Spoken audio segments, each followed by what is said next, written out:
approach to the Western, which was much more high opera than some of ours, and there was no real attempt to make it truly realistic. What he sees in the story and the character is what sets him off. I mean, he's looking at the character he's going to be. My character in the thing, Josey Wales, had been completely stripped of all family, and it seemed. And then, of course, they have the irony of, as he goes along, he keeps building family. She's not going to Mexico with us. With us? From dogs to this older Indian companion. I was just wondering, I suppose that mangy red-boned hound's got no place else to go either. Well, you might as well ride along with us. Hell, everybody else is. I think he accepts him, but it's with some reticence because he's had so much disappointment in his life to this point because of the war and losing his family, etc. But I think that eventually he just he feels it's the right thing to do because most of these people are in jeopardy in some form or another. Geraldine Keams gave her role all of the authenticity Eastwood was searching for. When I got cast, they said, oh, you can use Navajo, you can say whatever you want. The character was saying, trying to be real about it and natural about what would have happened to this character? What would she have said? You had to bring that reality to the table. I think that was the real important part about my role as Moonlight in this film. One of the elements about the original story that Eastwood liked was the portrayal of Native Americans. Well, I wanted the treatment of the Native American to have more than just the cliche that had been presented in the past, where you have the Indian treated as a very stoic personality without much sense of humor, and this one was the first story I'd read where they were treated with humor. He was just the most wonderful human being to work with. I mean, I couldn't see anybody else on the screen except Chief Dan George when he was in the scene. He wasn't a technical actor. He was a guy who had a great look and a great voice and was kind of a natural. And if you could get to his natural state, you could get to him where he was just thinking and speaking normally, he was absolutely golden. But at the beginning, everybody was trying to get him cue cards and all that sort of thing. Well, you know, a man in his 80s is not going to be able to read a cue card, especially riding on a horseback. Are you holding headroom here? Yeah. Okay, I'll come down with him then. He'll tell me, when you hit the ground, you tell me, you know, be winded, Chief. You've been riding hard. I had a friend of mine kind of grill him on his dialogue and just grill him. Then I'd tell him, I'd say, okay, Chief, and I'd say, forget about the dialogue now. Just forget about all that. Just tell me the story about how when the guy came over the hill and he met the lady and such happened. I just kind of repeat the story and just have him tell it like it is, like he's telling a story around a campfire. And then he'd be brilliant. Eastwood added a second season Native American actor, Will Sampson, to play as eventual. Sandra Locke and Paula Truman faced the rugged locations of Utah and Arizona, playing the roles of settlers Laura Lee and Grandma Sarah. Eastwood found the right mix and chemistry in his cast of seasoned veterans and talented young actors. A movie can either be like a family or it can be a bunch of people at conflict with one another. But this movie, everybody liked the script, everybody liked their character, and everybody worked very, very hard. We'd go down sometimes to this restaurant down from the Perry Lodge in Kanab and have a big dinner together and have a lot of fun. Clint had very loyal people that came to work for him time and time again. The closest thing you could connect it with would be the Ford Company with John Wayne and all those people. That kind of had a quality of that. You know, I liked it very much. Well, the fall part of the year is my favorite light for photographing. He loves the autumn look because you have a low-cast sun in the sky and you get a lot of color. The fall seems to be nice for sort of half-lighting faces and sort of backlighting people and keeping an interesting look. Locations were scouted early on.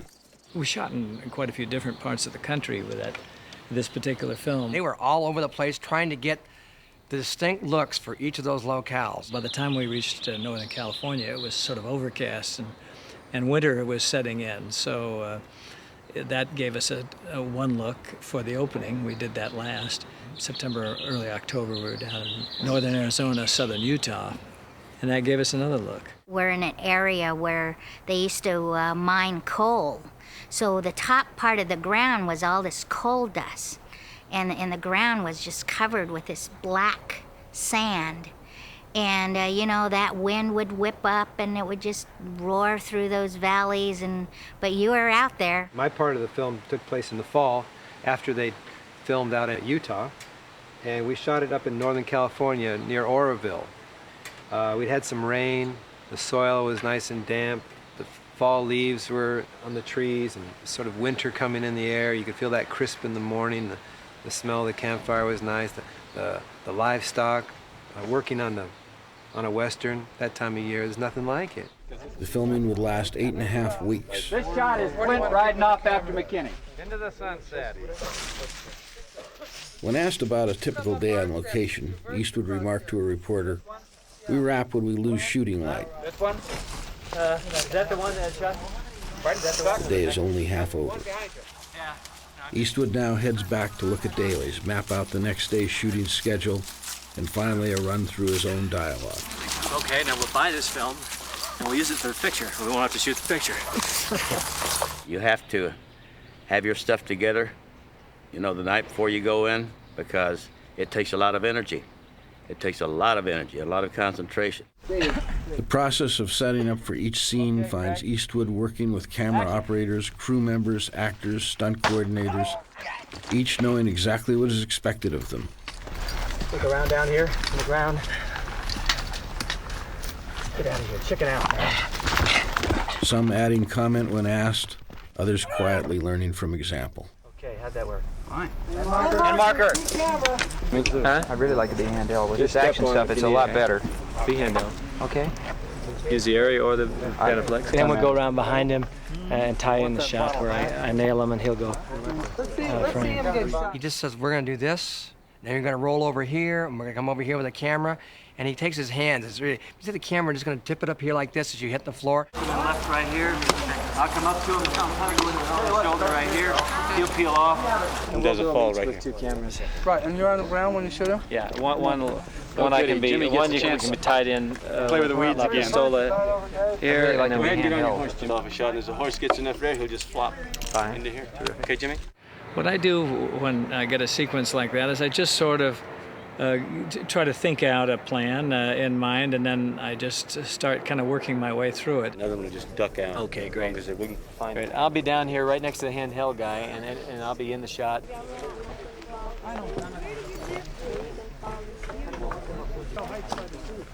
I need a belt gun too.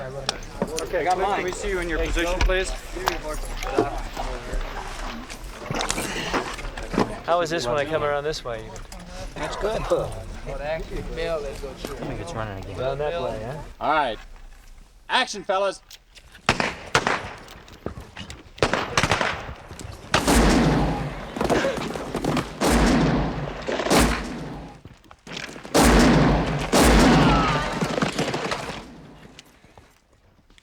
Cut it. Cut it. See, beacon on Margo. Okay. We're good. Okay, next man. Very good. That looked good. The way they handled that whole day was just incredible with the horses and the stuntmen. Don't get fooled by Ben. He may not bite the dust right away. He's going to rear his horse a little bit. Okay. These two guys on the left, our left of Terrell, will go first. Everybody ready? Everybody's set.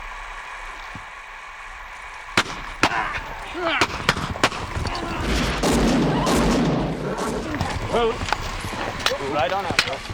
I had to bring myself on horseback out to the front part of the ranch. He's leaving early in the morning, the plot line is. Josey Wales!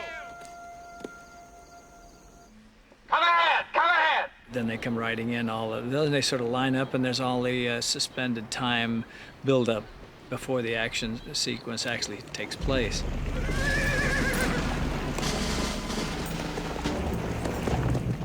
All right, walk forward. Walk forward.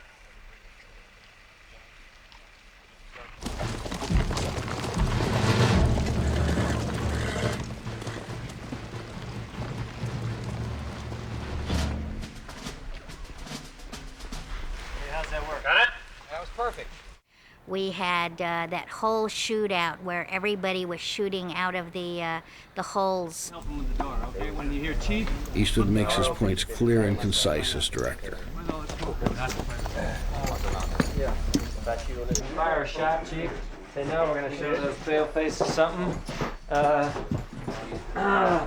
No offense. He was hanging right there. No offense meant to Granny back here. No offense meant. She goes, I'm taking, and she goes over here and starts shooting. Coming from the acting side of the business, it becomes very easy because I understand the language, I understand the securities and insecurities of being an actor. He's more of an observer. He doesn't have to use a lot of words to express his direction. I talk to the actors and try to make them feel extremely comfortable and make sure they have a very good knowledge of the character they're playing. Remember this scar on my face? He said, "You're the guy that gave me this scar," and that's all he had to say.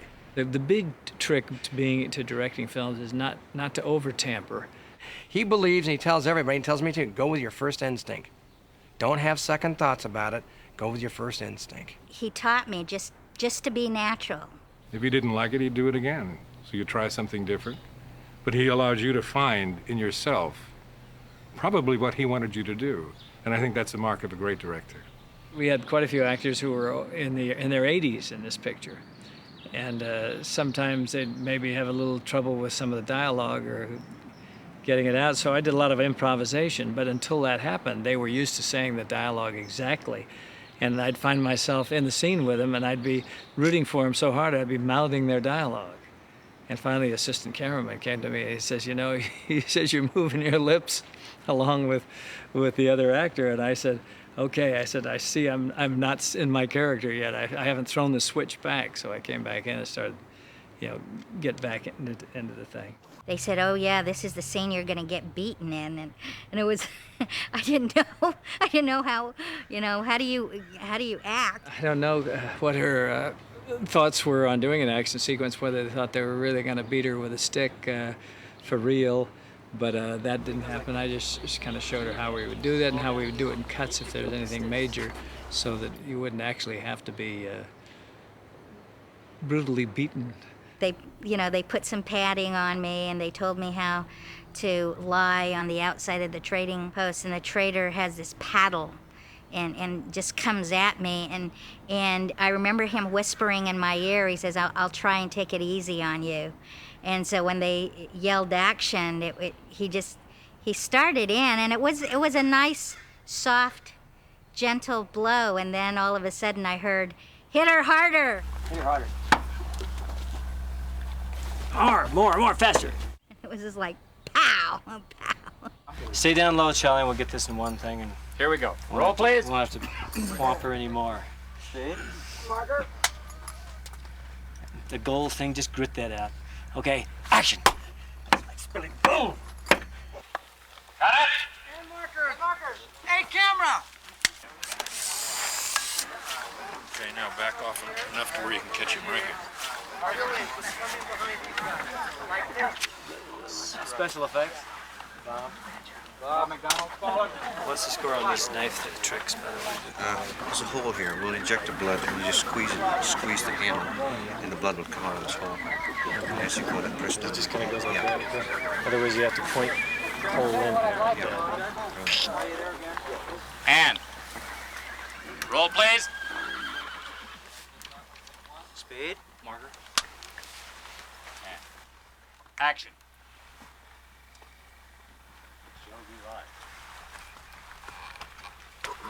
The Outlaw Josey Wales received its premiere showing on June 29, 1976. It was the opening night of the Sun Valley Center for the Arts and Humanities Conference on Western Movies. Eastwood's efforts received ovations from all. Well, it stands the test of time. Characters and situations, quite unique. The fact that Josey goes out of his way to help others is what makes it an incredible experience to watch. He creates this party of individuals that all begin to care and open up to one another and care for themselves. The man who's been down, dusts himself off, and then helps his fellow friend. That's a great lesson to observe in life. The honesty, the simplicity, the backbone of it, the whole thing is a very straight-up film. And I think that film can stand on its own against any other Western that was ever made. Well, it's meant a lot to me because it's one of the, probably more than any other film I've done, it's caused more nostalgia among viewers. I've had more viewers come up, and even today, as people come up and say, "Oh yeah, that's my favorite, absolute favorite Western," and even with Unforgiven, which was an extremely successful film, and I always felt if Josey Wales was released today, maybe it would have had the same recognition as Unforgiven. I've got months of this and I love it.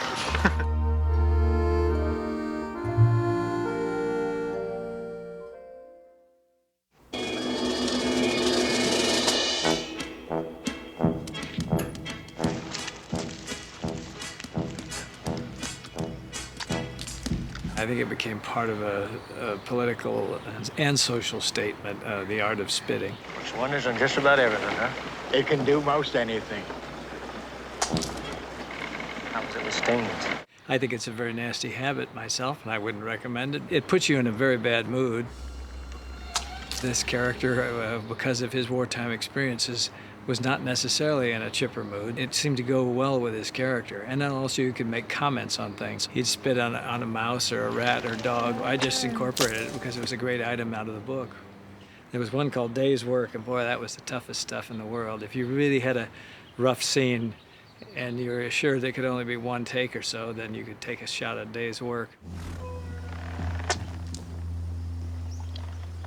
If it was a scene where you needed multiple takes, then you'd move back to Red Man.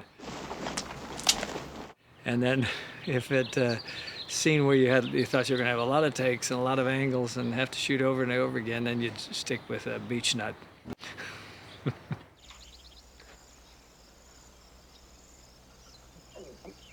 Now don't send me a case of Beech Nut now because I don't want it. I won't really use this stuff. You'll be wasting it.